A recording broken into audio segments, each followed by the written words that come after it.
لیکن اب تو فروری کی بات کی جا رہی ہے نا، کیونکہ اس کے بعد تو پھر سینٹ الیکشن آ جائے گا.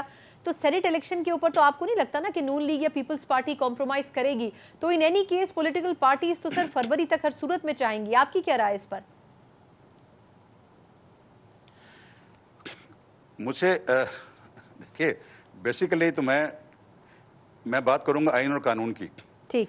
کیونکہ ماورا آئین ماورا قانون اگر کوئی بات ہوگی وہ تو آپ اس کو تو آپ کی امیجنیشن کو کہیں سے کہیں آپ سرچ کر کے لے جا سکتے ہیں. تو اس حوالے سے اگر فروری میں الیکشن ہوتے ہیں تو یقیناً پھر سینٹ کے الیکشن جو ہیں وہ اس کے مطابق ہو جائیں گے. لیکن میری دعا ہے میں کہہ رہا ہوں جی کہ اللہ کرے کہ الیکشن فروری میں بھی ہو جائیں. صحیح، بالکل صحیح. کیونکہ جس طرح کے حالات مجھے نظر آ رہے ہیں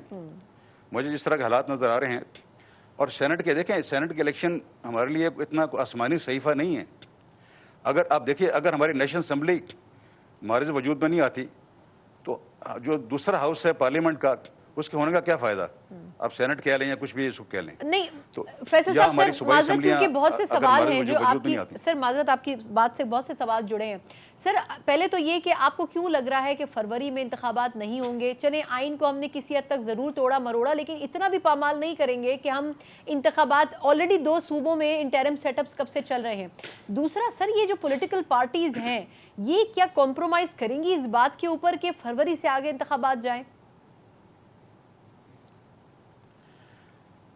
یہ بات میں پہلے بھی کہہ چکا ہوں کہ ہر پولیٹیکل پارٹی کا ایک وہ سٹانس ہے جو وہ اپ فرنٹ لیتے ہیں، یعنی بظاہر سب کو دکھاتے ہیں کہ ہمارا یہ پرنسپل سٹانس ہے.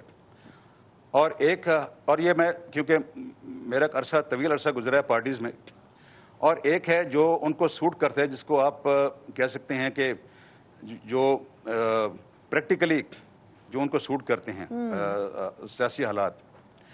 تو اگر الیکشن نہیں بھی ہوتے تو پارٹیز تو سب کہیں گی ماں سوائے میں کہہ رہا ہوں پی ٹی آئی کے کہ الیکشن جو ہیں وہ ٹائم پہ ہونے چاہیے اور آئین کے مطابق ہونے چاہیے.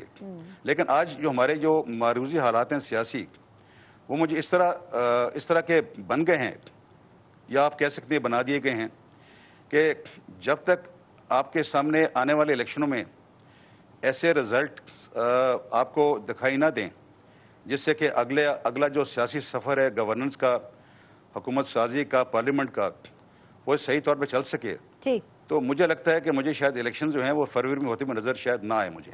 اور اس میں کوئی مذائقہ بھی نہیں ہے کیونکہ پچھلے 4 سالوں میں جب یہ پی ٹی آئی کا دور رہا ہے تو ہم نے دیکھا ہے کہ فسطائیت، اقربا پروری،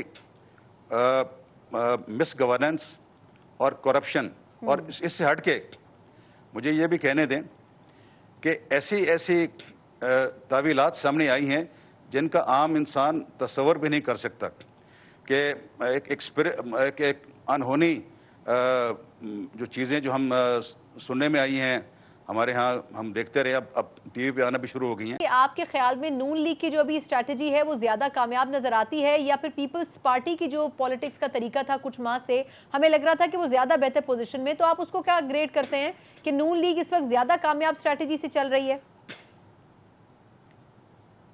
پنجاب ہمیشہ سے مرادیں پچھلے 25-30 سال سے نون لیگ کا ایک اسٹرانگ پوائنٹ رہا ہے. ان کی ایک اسٹرانگ ان کی ایریا رہ چکا ہے. اس میں دیکھیں کسی کو کوئی شک نہیں ہونا چاہیے، اور پیپلز پارٹی میں بھی ہمیں کسی قسم کا کوئی یہ شک نہیں ہونا چاہیے کیونکہ ایک طویل عرصہ میاں نواز شریف صاحب نے، میاں شہباز شریف صاحب نے، حمزہ صاحب نے اور ان کے لوگوں نے یہاں پہ حکومت کی ہے.